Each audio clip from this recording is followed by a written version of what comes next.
یہ کہہ دینا بہت آسان ہے، یہاں سے چلے جاؤ، تمہارا اس خطے سے کوئی تعلق نہیں۔ ہمارا اس خطے سے تعلق ہے۔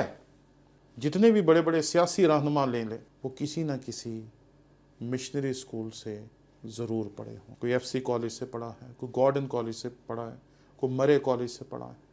ان تمام کالجز سے پڑھ کر، ان تمام اداروں سے پڑھ کر انہوں نے ملک کی باغ دوڑ سنبھالی۔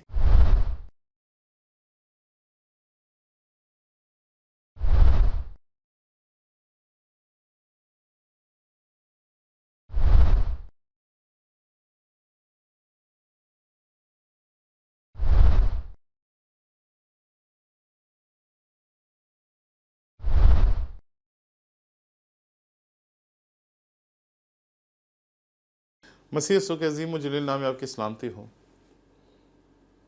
مسیحیت کی تاریخ چھیڑیں گے تو مسیحیت کی تاریخ پاکستان میں پاکستان سے بھی پیچھے چلی جائے گی۔ ایک شخص نے ہمیں کہا کہ وہاں چلے جاؤ جہاں کہ تم ہو، تو میں نے سوچا کہ اس عالم کو بتایا جائے کہ ہماری جڑیں پاکستان میں نہیں بلکہ پاک و ہند میں تھیں، اور پاک و ہند میں کب سے تھیں، یہ تاریخ جاننا ہمارے لیے ضروری ہے۔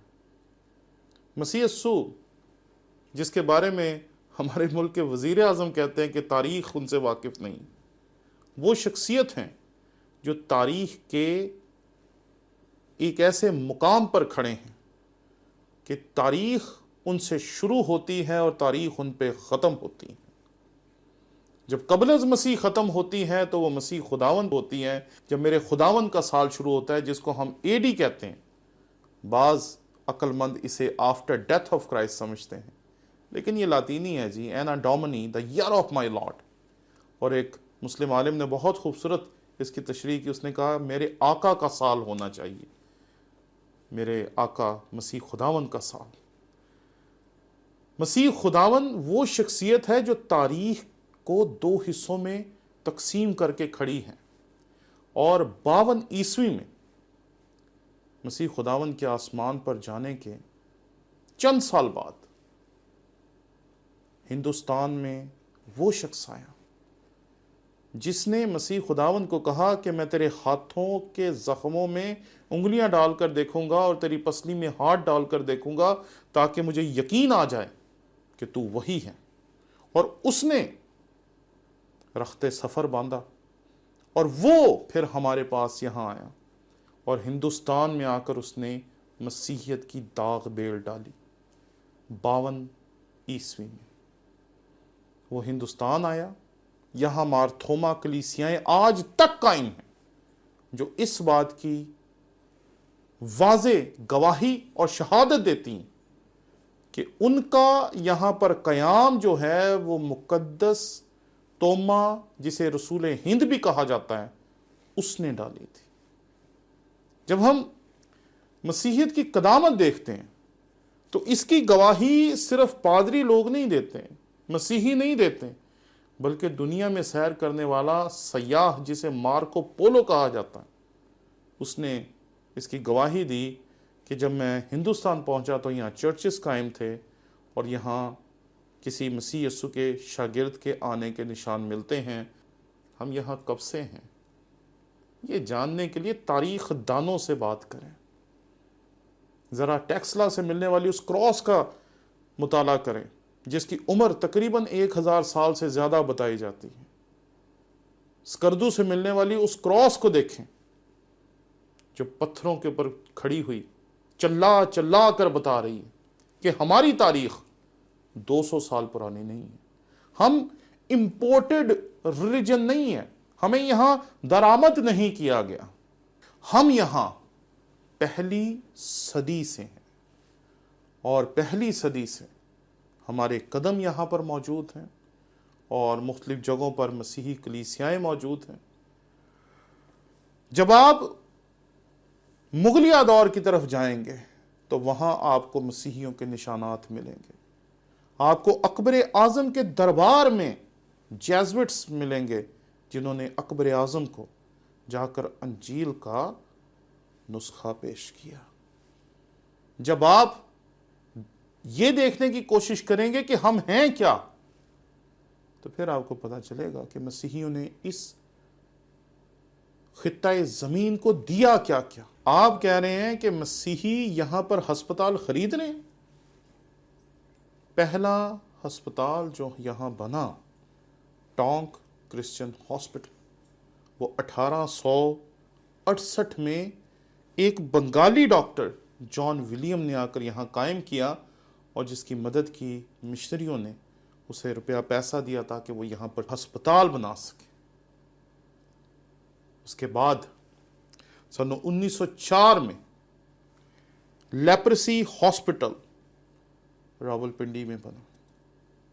ایک شعر ہے جو یہاں میں آپ کی نظر کرنا چاہتا ہوں مولوی صاحب۔ خنجر چلے کسی پر تڑپتے ہیں ہم میر، سارے جہاں کا درد ہمارے جگر میں ہے۔ ہندوستان میں جب سڑکوں کے اوپر کوڑی مار رہے تھے تو مدر ٹریزا نے انہیں سنبھالا۔ جب پاکستان میں کوڑی مر رہے تھے تو تب انہیں مسیحیوں نے یہاں ہسپتال بنا کر سنبھالا۔ تاریخ کیسے روت فاؤ اور ان جیسی دیگر بے شمار خواتین، مرد اور بہنوں کو فراموش کر سکتی۔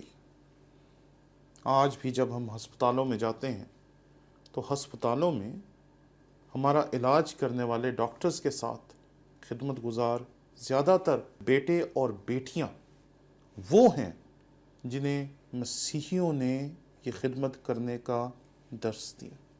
آج بھی نرسز اور میل نرسز اور میڈیکل سٹاف میں سے زیادہ تر لوگ مسیحی ہیں۔ آپ کہہ رہے ہیں کہ ہم یہاں سکول خرید رہے ہیں، ارے ہم نے یہاں سکول بنائے ہیں۔ پنجاب میں بننے والا پہلا سکول رنگ محل کرسچن ہائی سکول کس نے بنایا؟ مسیحیوں نے بنایا۔ یہ کہہ دینا بہت آسان ہے، یہاں سے چلے جاؤ، تمہارا اس خطے سے کوئی تعلق نہیں۔ ہمارا اس خطے سے تعلق ہے۔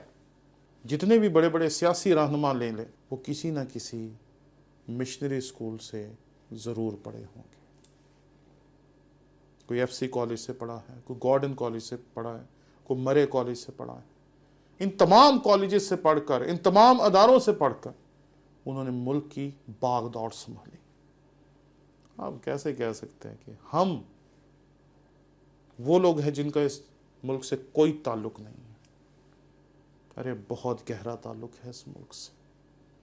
آپ نے صرف پاکستان کے جھنڈے میں چھوٹی سی سفید لکیر کو دیکھا ہے۔ اس سفید لکیر کو کمانے کے لیے مسیحیوں نے کتنی قربانیاں دیں، اس کا آپ کو علم نہیں ہے۔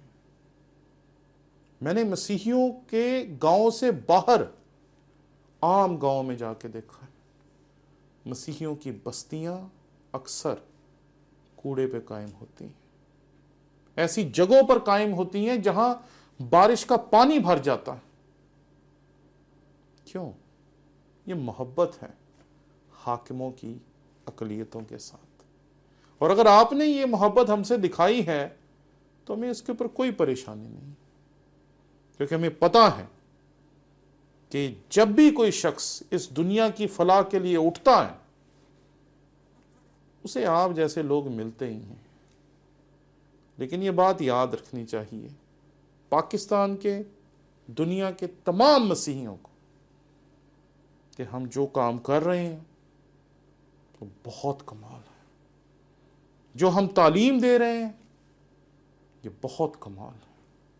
ہمیں اس ملک کی خدمت کو جاری رکھنا ہے، اس ملک کی خدمت کو اور زیادہ بہتر بنانا ہے، اور ہمیں سن 2020 میں 14 اگست کو اس عہد کا اعادہ کرنا ہے کہ ہم جو کچھ اس ملک کو دے سکے آج تک، آنے والے سال میں اس سے بھی زیادہ اس ملک کو دیں گے، تاکہ ہمارا پاکستان اور زیادہ خوبصورت، اور زیادہ ترقی یافتہ اور زیادہ زبردست ملک بن سکے۔